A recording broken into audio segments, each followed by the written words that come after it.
না খায় সকাল থেকে শুয়ে আসে এখন মধ্যে মানুষের খবর নাই। এখন পোলা আছে 1,00,000 টাকা আমরা থুছি কাম করে ভিক্ষা করে চায়া স্বল্প লোক বিয়া। বগুড়ায় গ্রাহকের প্রায় 200 কোটি টাকা হাতিয়ে লাপাত্তা হয়ে গেছে আমিরুজ্জামান পিন্টুর রেইনবো গ্রুপ। আমাদের এই জায়গায় কিছু আমিরুজ্জামান পিন্টু, ইনি হচ্ছে রেইনবো আপনার হচ্ছে কমিউনিটি হাসপাতালের কর্ণধার। উনি আমাদের প্রায় 1.5-2 বছর হলো ঘুরাচ্ছেন, আমাদের টাকা দিবে।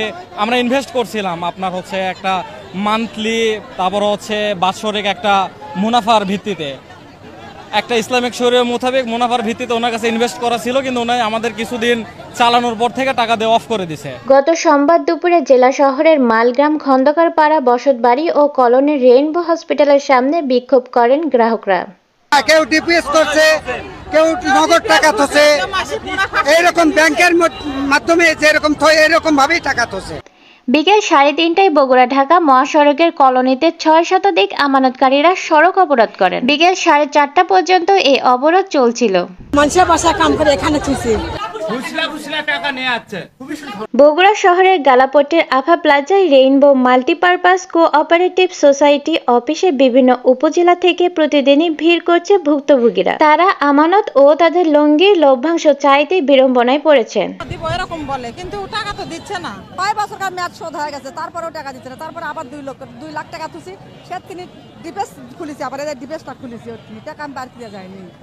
বিক্ষোভকারীদের ভাষ্য মতে Rainbow e-commerce, Rainbow Properties, Rainbow Pro Limited সহ বেশ কয়েকটি কোম্পানিতে মোদারাব বা পদ্ধতিতে মোদারিব ও সাহিব আলমারির চুক্তিপত্রের মাধ্যমে 300 টাকার স্ট্যাম্পে এফিডেভিট করে মাসিক প্রতি লাখে 1700 টাকা মুনাফায় চুক্তিবদ্ধ হয়।